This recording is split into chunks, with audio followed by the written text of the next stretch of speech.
Boa noite, igreja, graça e paz. Estamos mais uma vez juntos na nossa reunião de oração. Estamos separados fisicamente, mas estamos no mesmo foco e o nosso coração está nas mãos do Senhor, nosso Deus. Oremos. Deus Pai, Deus Santo, humildemente nos encontramos à sua presença neste momento, nesta reunião de oração, para mais uma vez nós podermos estarmos aqui, ó Pai, em comunhão, em sintonia, porque queremos alinhar a nossa vontade com a sua vontade, ó Pai. Para isso, nosso coração precisa estar nas tuas mãos. Seja conosco, ó Deus, em todo momento, e que nós possamos, nesta noite, sairmos edificados, ó Pai, porque vamos estar orando, intercedendo, mas também estaremos ouvindo o que o Senhor quer nos dizer. Pai, pedimos ao Senhor que esteja com todos da igreja, Pai. Te agradecemos pelo dia do pastor, que foi domingo. Nós te agradecemos porque o Senhor é aquele que é o nosso pastor Jesus maior, o nosso pastor que nos guia, que nos orienta, que nos conduz, e também juntamente com seus filhos, ó Pai, e filhas ungidos do Senhor. Pai, aqueles que aceitaram o seu chamado, que as tuas bênçãos recaiam sobre eles, ó Pai, ricamente, e que nós possamos, enquanto ovelhas, ó Pai, enquanto igreja, estarmos caminhando juntos para a tua obra, ó Deus, aqui neste plano terreno. Seja conosco, ó Deus. Em nome de Jesus é que eu te peço. Amém. Amém, igreja. Vamos estar abrindo as Bíblias no Evangelho de Lucas, capítulo 22. Eu já estou com a minha aberta e nós estamos no mês já, né? Na segunda semana de abril, praticamente indo para a terceira. Estamos no domingo que passou, antes de ontem, foi o dia do pastor metodista. Mudaram um pouco, né? Quando ainda era criança, adolescente, sempre era no primeiro dia do mês de maio, dia do trabalhador. Mas por alguns motivos, talvez até para desvincular um pouco a data uma da outra, mudou-se o dia do pastor. O dia 1º de maio fica sendo o dia do seminarista, aquele que está se preparando para exercer o ministério pastoral. E no segundo domingo de abril são os pastores e pastoras que já vêm caminhando há um bom tempo nessa trajetória. E neste dia nós vamos estar lendo aquele texto onde que o Senhor está com seus discípulos e está se preparando para entrar em Jerusalém, onde ele será aclamado rei, como rei, mas achando-se que o rei que eles estavam esperando seria livrados do Império Romano. E é um rei, esse rei veio nos livrar de um império muito maior, o império do pecado, o império do inferno. E nós estamos aqui nesta noite. Vamos estar compartilhando esse momento da leitura da palavra do Senhor. Lucas capítulo 22, estarei lendo a partir do versículo 7, do 7 até o 13, amém? A primeira parte fala do 1 até o 6, fala da conspiração contra Jesus, que é quando eles queriam já pegar Jesus, né, para ser crucificado, para ser morto. Mas nós vamos estar lendo desde o primeiro, né? É tão bom ler a palavra do Senhor. Estava, pois, perto a festa dos pães ázimos, chamada a Páscoa, e os principais dos sacerdotes, os escribas, andavam procurando como o matariam, porque temiam o povo. Entrou, Satanás em Judas, que tinha por sobrenome Iscariotes, o qual era do número dos 12. E foi e falou com os principais dos sacerdotes e com os capitães de como lhe entregariam, os quais se alegraram e convieram em lhe dar dinheiro. E ele concordou, e buscava oportunidade para lhe entregar sem alvoroço. Verso 7. Chegou, porém, o dia dos ázimos, em que importava sacrificar a Páscoa, e mandou a Pedro e a João, dizendo: Ide, preparai-nos a Páscoa para que a comamos. E eles lhe perguntaram: onde queres que a preparemos? E ele lhes disse: eis que quando entrardes na cidade, encontrareis um homem levando um cântaro de água, segui-o até a casa em que ele entrar. E direis ao pai de família da casa: o mestre te diz, onde está o aposento em que hei de comer a Páscoa com os meus discípulos? Então eles vos mostrarão um grande cenáculo mobiliado, aí fazei preparativos. E indo eles, acharam como lhes havia sido dito e prepararam a Páscoa. Então aqui nós vemos que já aconteceu, né? O domingo que nós dizemos domingo de Ramos, a entrada triunfal de Jesus em Jerusalém, e aqui ele estaria participando da última ceia com seus discípulos.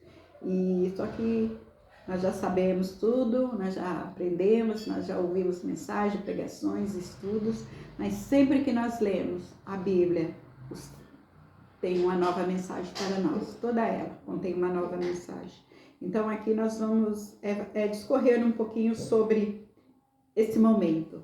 E agora nós partimos para a reflexão.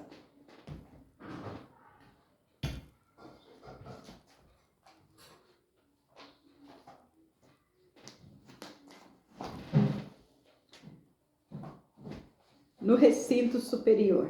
Então nós lemos aqui no texto que desse lugar, não é? Onde foi preparada a ceia.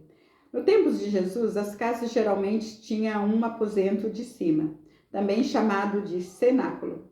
Essas casas de 2 andares pertenciam normalmente a pessoas mais abastadas. Os aposentos superiores eram usados como quarto, sala de refeições ou ainda como lugar de oração. E é num desses lugares que ocorre uma ceia de significado muito importante na história da igreja cristã. Lucas nos conta que Jesus, tomando consigo os 12 apóstolos, parte para Jerusalém, é a sua última jornada. Jesus é recebido com festas em Jerusalém, pois havia muita gente na cidade para a festa da Páscoa, e a experiência da chegada do Messias era grande. Porém, Jesus sabia o que estava para acontecer. O mestre envia Pedro e João para encontrar um lugar onde pudesse celebrar a ceia pascal. Ali naquele aposento alto, Jesus toma o pão e o cálice e celebra um novo tempo, o tempo de uma nova aliança. O pão e o vinho representam o seu corpo e o sangue, dados para o resgate de todas as pessoas.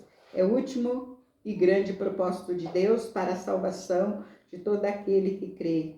E conforme ordena Jesus, os discípulos deveriam recordar-se disso sempre que se reunisse ao redor da mesa. No domingo próximo passado, nós participamos da celebração da ceia. E como sempre diz, a pastora diz, e nós já ouvimos também de outros, que esse momento é aquele momento alegre, aquele momento feliz, onde que nós estamos relembrando o sacrifício que Jesus fez por nós, onde que nós podemos nos livrar de tudo aquilo que nos aprisiona, daquilo que nos feriram, que nos magoa, ou do que fizemos também, que magoou alguém, que feriu alguém, que é um momento de libertação, da salvação, da restauração. E a ceia deve ser celebrada com alegria. Houve alguns momentos da história da igreja que quando iam para a celebração da ceia no altar, pareciam que estavam indo para o matadouro. Talvez estivesse lembrando realmente o que Jesus passou, mas era um momento assim, parecia até meio triste, né? Pelo contrário, é um momento de alegria, um momento que nós vamos lembrar da entrada triunfal de Jesus em Jerusalém, que eles celebravam e lançavam as vestes no chão, as capas no chão, as vestes para que Jesus passasse montado no jumentinho, levantava as galhos, as folhas das palmeiras, celebrando, dizendo: bendito, hosanas, hosanas, bendito que vem no nome do Senhor. Só que eles tinham no coração deles não estava realmente preparado para o que iria acontecer, que Jesus fosse crucificado na semana seguinte. Só que no final, aliás, até no final da semana, né? E aí muitos se perderam, muitos se entristeceram, mas Jesus só agiu dessa forma e aconteceu exatamente como Deus Pai, Deus Filho, Deus Espírito Santo quis, para que hoje nós pudéssemos estar aqui relembrando esse tempo. Larry Grabe, em seu livro O Lugar Mais Seguro da Terra, toma como modelo a casa e nos fala de 2 recintos. O recinto inferior e o recinto superior. O recinto inferior é o recinto do nosso ego. É o lugar onde colocamos nossos móveis, nossos lustres, nossos quadros, nossas louças, etc, etc. Que torna-se este lugar agradável e satisfaz o nosso eu. Entretanto, diz o autor, mas quando você se espreguiça e descansa nesse recinto, então se sente especialmente só e de um modo estranho. Tem a sensação de que há outro recinto mais adequado a você, um lugar que você não ajudou a mobiliar. Um lugar onde você talvez se sinta menos à vontade por certo tempo, mas no qual a si mesmo gostaria de estar. E qual é este lugar? Este lugar é que gostaríamos de estar, é o recinto superior. É o lugar onde Jesus preside a mesa. É o lugar do novo eu que Cristo dá a todos, que pedem uma natureza superior e melhor, a qual extrai sua força do próprio Cristo. Essa ideia de um recinto superior não é nova. Há muito tempo, orientadores espirituais, como Agostinho, nos falam de outro lugar. O perfeito viver em Cristo é como entrar em outro recinto, um recinto superior àquele que o Senhor construiu em nossas almas. Mas o recinto inferior que vivemos a maior parte de nossas vidas, tratando dos nossos interesses, que ocupa o maior espaço, deixando pouco lugar para as coisas de Deus. No Sermão do Monte, Jesus chama a atenção para a ansiedade dos discípulos quanto ao que comer e o que vestir. Quem não sabe, né? Lá em Mateus capítulo 6, verso 25 ao 34. Essa preocupação do recinto inferior. Jesus não nos censura por isso, mas estabelece a prioridade ao dizer: buscai primeiro o reino. Buscai em primeiro lugar o reino de Deus e a sua justiça, e as demais coisas nos serão acrescentadas. O que nós estamos dando prioridade? Estamos buscando em primeiro lugar o reino de Deus e também a sua justiça? Porque se nós olharmos ao nosso redor, nós vamos ver tantas injustiças, tantas coisas desagradáveis, tantos dias difíceis que temos vivido, não só por conta das enfermidades, né, principalmente da Covid, da dengue e tudo mais, né, a influenza, a gripe influenza, mas por tudo que nós temos visto e vivido, guerras, né? Nós estamos vendo como que a Rússia está acabando com o país, né, da Ucrânia, acabando com os melhores lugares, lançando bombas numa estação de trem, o local onde que eles estão procurando sair para não ficar no meio da guerra, e ali eles estão destruindo vidas inocentes. Injustiça total, injustiça total. Mas quando Jesus nos diz para nós buscarmos primeiro o reino de Deus, quando é porque nós devemos irmos e estarmos no recinto superior. Não deixarmos as coisas do inferior, simplesmente deixarmos as coisas do inferior, simplesmente priorizarmos a do recinto superior, de tal maneira que as do inferior ocupam um lugar menos relevante. E quando elas se tornam um problema para nós, as coisas do recinto superior as colocam no lugar e acrescentam o que é necessário.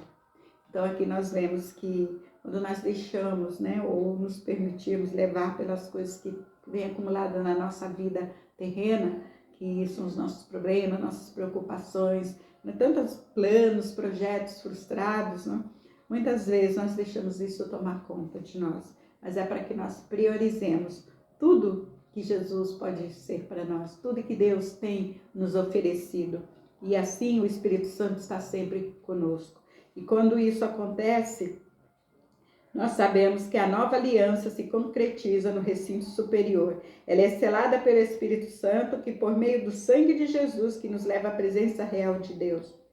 Esta é uma operação do Espírito no nosso espírito, como diz o autor de Hebreus. Por seu sangue, Jesus inaugura um novo e vivo caminho, e assim podemos nos aproximar do trono de Deus. Hebreus capítulo 10, verso 19, 22.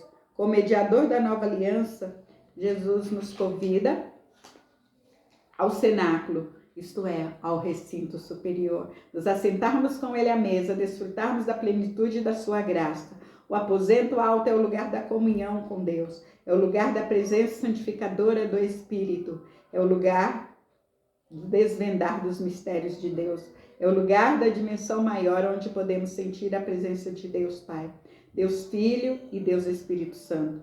A sublime Trindade que satisfaz plenamente nossa alma e o nosso espírito. É ali que acontece a conexão perfeita da nossa vida inferior com a superior que está em Cristo Jesus. E muitas, nós temos visto aqui as igrejas vazias, as pessoas deixando de estar na igreja, as pessoas deixando assistir nos cultos apenas online. Muito bem, isso tem ajudado muito aqueles que trabalham no horário do culto, aqueles que estão enfermos, aqueles que estão impossibilitados de ir até a igreja por algum compromisso, mas por isso que nós devemos congregar, para termos essa comunhão. E tendo esta comunhão, nós vamos estar conectados com Deus Pai, Deus Filho e Deus Espírito Santo.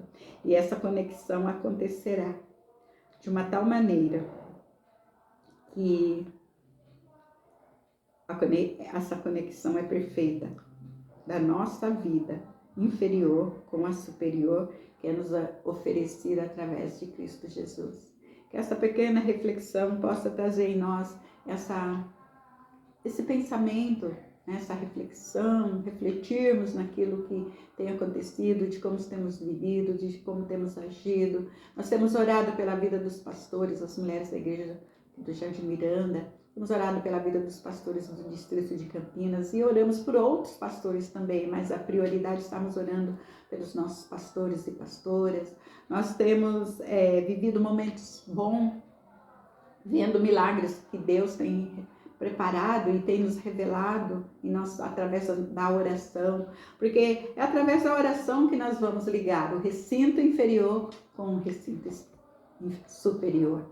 E que o Senhor Jesus, através do sacrifício dele, nos leve a sempre estarmos perseverando para que nós possamos desfrutar da plenitude do Senhor em nossas vidas.